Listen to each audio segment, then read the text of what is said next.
Assalamualaikum. Di video kali ini kita akan belajar cara membuat nastar glowing yang enak dan lembut. Tentunya dengan bahan-bahan yang mudah dicari.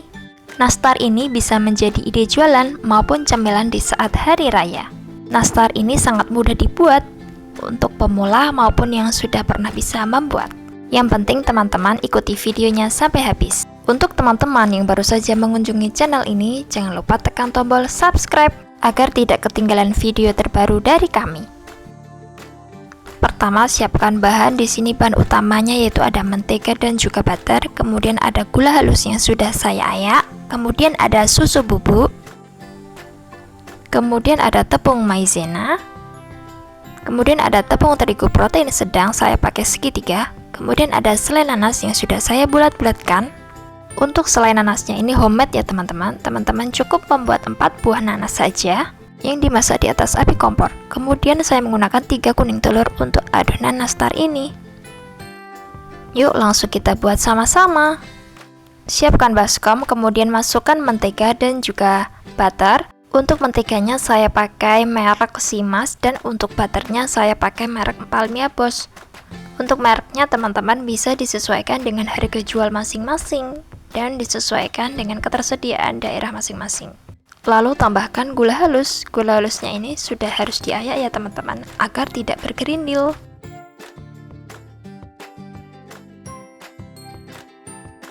Kemudian saya kocok mentega, butter, dan juga gula halusnya menggunakan mixer seperti ini. Saya menggunakan mixer tangan ya teman-teman, merek Miyako. Teman-teman bisa pakai merek apa saja.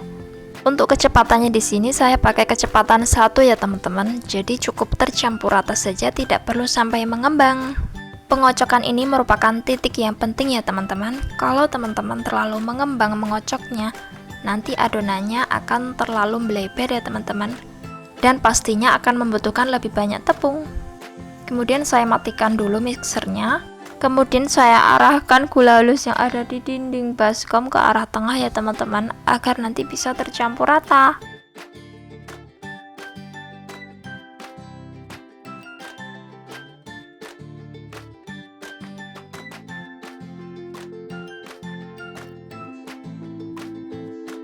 Lalu di sini saya mixer kembali ya teman-teman, di mixer sampai rata saja.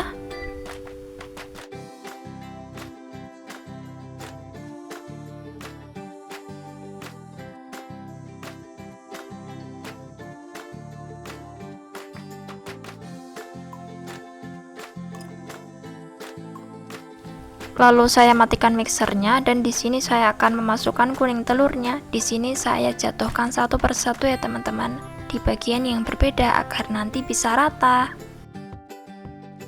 Lalu mixer lagi. Mixer cukup sampai tercampur rata saja, jangan sampai mengembang lagi.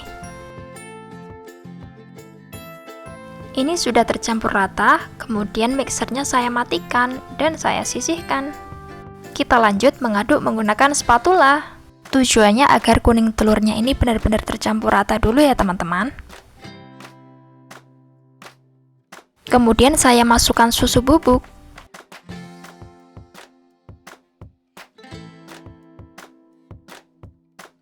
Lalu saya masukkan tepung maizena.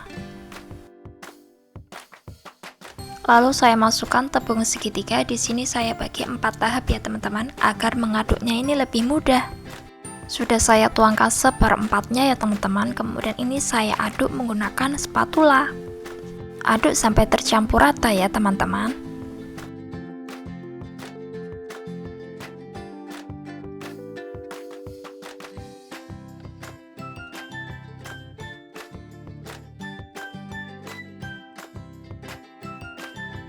Kemudian ini saya masukkan tepungnya lagi untuk bagian yang kedua.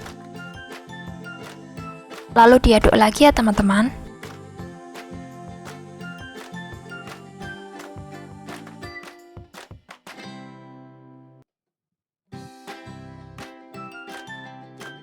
Lalu saya masukkan lagi untuk tahap yang ketiga.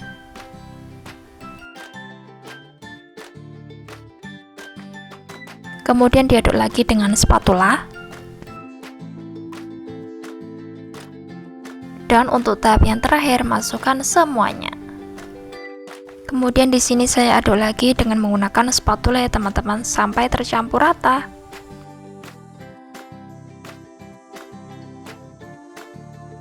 Lalu saya lanjut mengaduk menggunakan tangan, tapi di sini saya menggunakan sarung tangan ya teman-teman. Aduk sampai seperti ini ya teman-teman. Kemudian saya lepaskan sarung tangan dan saya akan mengecek apakah adonannya sudah bagus dan lembut, dan ini sudah bagus ya teman-teman, siap untuk kita cetak. Kemudian di sini saya siapkan loyang ukuran 40 x 60 dan juga sendok ukur ukuran 7,5 gram. Kemudian ini adonannya saya ukur menggunakan sendok ukur seperti ini ya teman-teman caranya.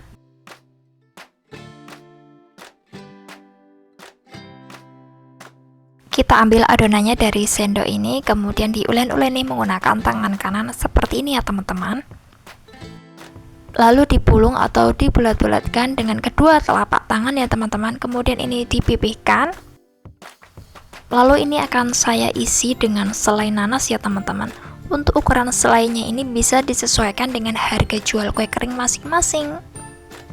Saya taruh di bagian tengah. Kemudian saya tutup, lalu dibulat-bulatkan lagi dengan kedua tangan. Bulat-bulatkan sampai benar-benar halus dan tidak ada yang retak.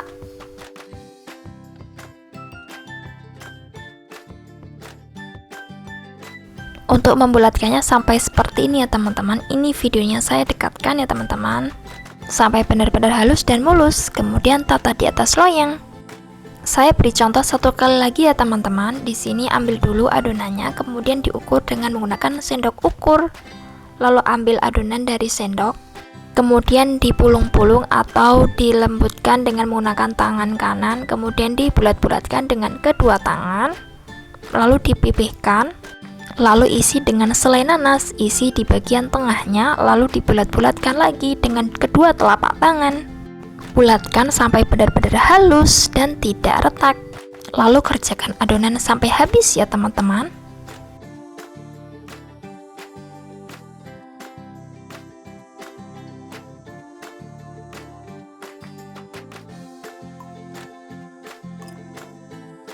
Dan ini dia hasilnya setelah kita cetak semuanya. Hasilnya sebanyak ini, 2 loyang ukuran 40 x 60 cm. Kemudian kita oven. Di sini saya mengovennya dengan menggunakan oven gas. Untuk suhunya 135 derajat Celcius dengan api yang kecil. Di oven selama kurang lebih 35 sampai 45 menit. Tujuannya agar nastar ini benar-benar tanak sampai dalam, sehingga nastar bisa tahan lama, bisa sampai 1 sampai 2 bulan. Lalu kita tutup ya teman-teman ini ovennya. Di sini saya pakai 2 rak ya. Kemudian di sini kita akan membuat untuk olesannya. Di sini siapkan 3 buah kuning telur, kemudian saya campur dengan susu kental manis. Susu kental manisnya ini saya ukur dengan sendok ukur ukuran 2,5 gram. Lalu dituangkan ke dalam campuran kuning telur. Kemudian saya tambahkan minyak goreng. Untuk minyak gorengnya ini saya ukur menggunakan sendok ukur yang tadi, tapi tidak sampai penuh ya teman-teman. Membuat olesan dari nastarnya. Di sini saya siapkan. Lalu tuangkan di atas kuning telur. Kemudian ini saya beri susu kental manis. Kemudian saya aduk dengan menggunakan sendok seperti ini ya teman-teman. Diaduk sampai tercampur rata saja. Jangan sampai berbuih ya teman-teman. Tujuannya agar nanti kuning telurnya ini tidak berbuih saat di oven ya teman-teman, sehingga tidak menimbulkan bintil-bintil kecil di atas nastar kita. Untuk minyak gorengnya ini tidak terlalu banyak ya teman-teman, hanya sedikit saja, tidak sampai. Kemudian di sini saya tambahkan pewarna kuning telur agar warnanya lebih ke kuning keorenan atau kuning keemasan ya teman-teman. Jika teman-teman menggunakan kuning telur omega, teman-teman tidak perlu menggunakan pewarna ini.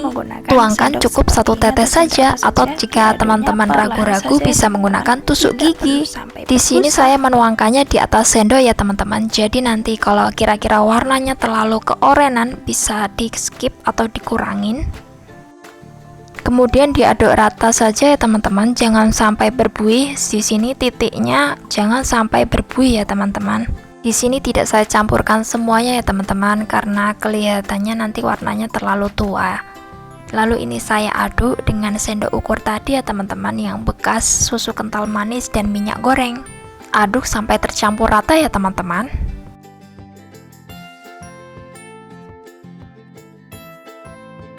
Dan ini dia hasilnya, cantik banget. Lalu siap kita gunakan. Ini nastar yang sudah kita oven tadi kurang lebih 45 menit ya teman-teman. Dan ini posisinya harus dingin. Lalu di sini saya oles, saya menggunakan kuas ya teman-teman untuk mengoleskannya. Caranya cukup celupkan kuas, kemudian kita ambil lalu kita oleskan di atas nastar seperti ini ya teman-teman. Dioleskan secara perlahan saja.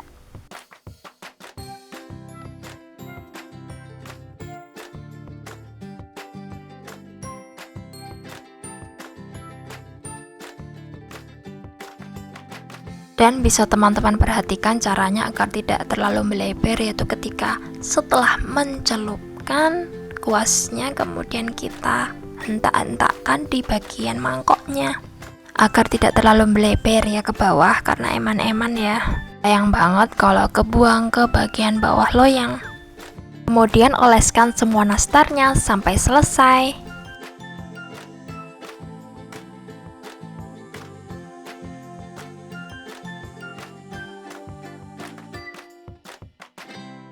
Dan ini dia hasilnya setelah dioleskan semuanya. Ini tadi saya dibantu sama anak saya ya teman-teman. Jadi ya hasilnya seperti ini. Tapi ini pun sudah cantik banget ya. Kemudian kita oven dengan suhu 100 derajat Celcius kurang lebih 10-15 menit. Dan ini hasilnya setelah di oven lagi selama kurang lebih 15 menit dengan suhu 100 derajat Celcius.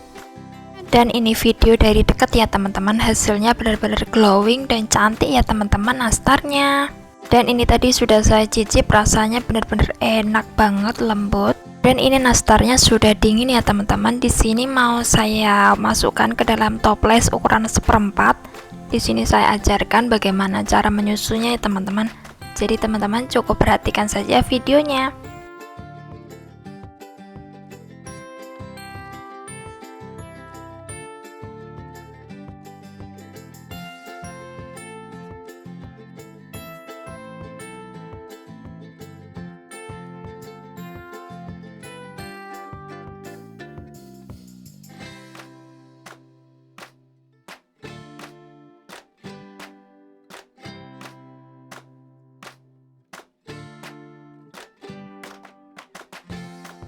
Dan ini setelah disusun di dalam toples, hasilnya Masya Allah cantik banget ya teman-teman.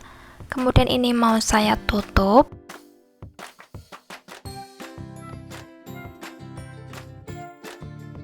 Masya Allah, setelah ditutup juga semakin kelihatan cantik ya teman-teman nastarnya. Apalagi dilihat dari atas ini, Masya Allah benar-benar glowing, cantik banget. Cocok untuk teman-teman yang mau dijadikan sebagai ide jualan di hari raya ini. Kemudian masukkan semuanya dalam toples sampai selesai. Dan ini dia hasilnya setelah saya masukkan ke dalam toples. Di sini saya menggunakan 2 toples ukuran 250 gram.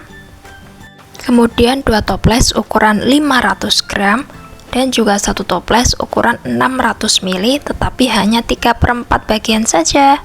Teman-teman wajib coba ya di rumah, semoga berhasil.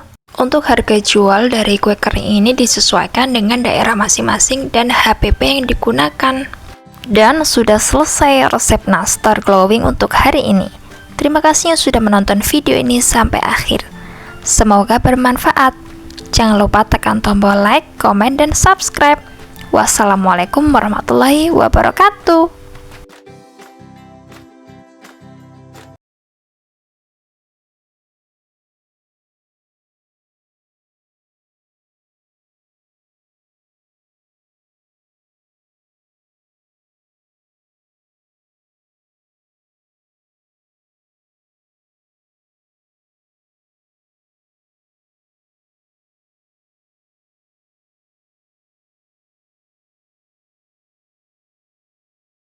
Untuk tampilannya sangat cantik ya teman-teman.